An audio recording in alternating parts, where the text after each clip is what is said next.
என் பேர் வாசன். நான் ராம்நாட்லேருந்து வரேன்.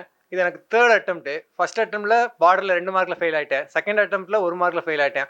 ஒவ்வொரு டைம் ஃபெயில் ஆகும்போது நமக்கு வந்து ஒரு மோட்டிவேஷன் தேவைப்படும். வீட்ல சப்போர்ட் பண்ணுவாங்க. வீட்ல சப்போர்ட் பண்ணலன்னா இந்த இடத்துல நிக்கவே முடியாது. ஃபர்ஸ்ட் டைம் ஃபெயில் ஆயிட்டு அப்பாட்ட சொல்றேன், ஃபெயில் ஆயிட்டேன்ப்பான்னு. அட போப்பா போயிட்டு போகுது, பரவாயில்ல படி, நீ படி, நான் பார்த்துக்கிறேன். நான் என் கஷ்டத்தை நான் பார்த்துக்கிறேன், நீ படிப்பா அப்படின்னாங்க. அடுத்து செகண்ட் டைம் ஃபெயில் ஆயிட்டு மாறி பேசவே முடியல, என்னால் வீட்டில் ஃபோன் பண்ணி சொல்லவும் முடியல, ஃபெயில் ஆயிட்டேன் அப்படின்னு. உடனே எங்கள் அத்தை, நீ அங்கே இருக்க வேணா கிளம்பி வந்துரு அப்படின்னாங்க. அப்புறம் அத்தை மாமா கூடவே தான் இப்போ வரைக்கும். எப்பவுமே சரி, இந்த 8 மாசம் நான் வீட்டுக்கே போகல. கடைசி 8 மாசமா அத்தை மாமா வீட்டுக்கு மட்டும் தான் போவேன். ஏன்னா ஊருக்கு போனால் எல்லாம் கேட்பாங்க, என்னடா என்ன பண்ணிட்டு இருக்கா, என்ன பண்ணிட்டு இருக்கா. இந்த கேட்காத ஆளே கிடையாது. எல்லா ஸ்டூடெண்ட்டுக்குமே தெரியும், எல்லாருக்குமே கேட்டிருப்பாங்க, படிச்சு முடிச்சிட்டேன் 2 மாசம் ஆச்சு, 2 வருஷம் ஆச்சு அப்படின்னு. நமக்கு ஒன்று வேணும்னா உட்காந்து படிச்சுட்டே இருக்கணும். கன்சிஸ்டன்சி. காலையில் 4 மணிக்கெலாம் ஸ்டெடியால் போயிடுவேன். ஃபர்ஸ்ட் சைனாக தான் இருக்கும். கடைசி ஸ்டெடியால் 10:30 முடியும். கடைசி சைன் நான் தான் போடுவேன். அதில் எனக்கு ஒரு சாட்டிஸ்ஃபேக்ஷன் இருக்கும். கடைசி 8 மாதம் இதை மட்டும்தான் பண்ணேன்.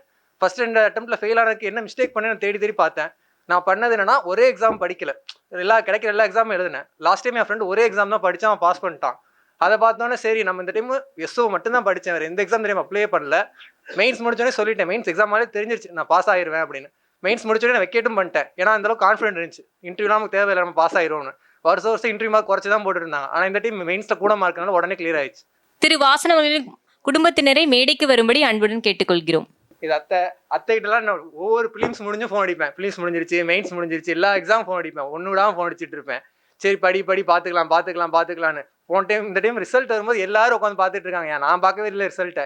வீட்டில் எல்லாரும் உட்காந்துட்டு ஆங்ஸைட்டியாக இருக்காங்க. முந்தின நாளே எனக்கு அட்வைஸரை பண்ணுறாங்க, பரவாயில்ல பார்த்துக்கலாம், இந்த டைம் ஏதாவது நாலேஜ் தானே, போனால் போயிட்டு போகுது, அடுத்த டைம் படிக்கலான்னு.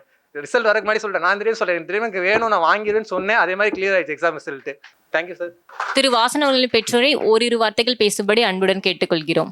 இங்கே இருக்கும் பேங்க் அதிகாரிகளுக்கு முக்கியமான ஒரு தகவல், லோனு கேட்டு யாராவது ஒரு ஏழை எளிய இவங்க வந்தாங்கன்னா பணியோட அவங்களுக்கு முடிஞ்ச வரை ஒரு உதவியை லோனு சான்ஸ் பண்ணி கொடுக்குமாறு இருக்கும் பேங்க் அதிகாரிகளுக்கு வேண்டுகோள் வைக்கின்றேன்.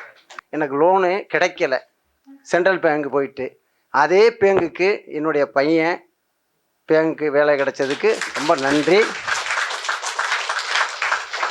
அதே பேங்கில் திருப்பாலக்குடியில் ஒரு நாளாவது அந்த பேங்கில் வேலை பார்க்கணும்னு எனக்கு ஒரு ஆசை இருக்கிறது. அதை பணிவோடு பூர்த்தி செய்யணும். ஏழை எளியவர்களுக்கு ரொம்ப பணிவோடு நடக்கணும்னு இங்கே இருக்கின்ற அதிகாரிகளுக்கும் என் பையனுக்கும் ரொம்ப கஷ்டப்பட்டவங்க தான் வந்து லோனு கேட்க வருவாங்க. அவங்களுக்கு கண்டிப்பாக பணிவோடு பணி செய்ய வேண்டும் என்று உங்களை எல்லா அதிகாரிகளையும் வேண்டி விரும்பி கேட்கின்றேன். சுரேஷ் IAS அகாடமி, வெற்றியின் முகவரி.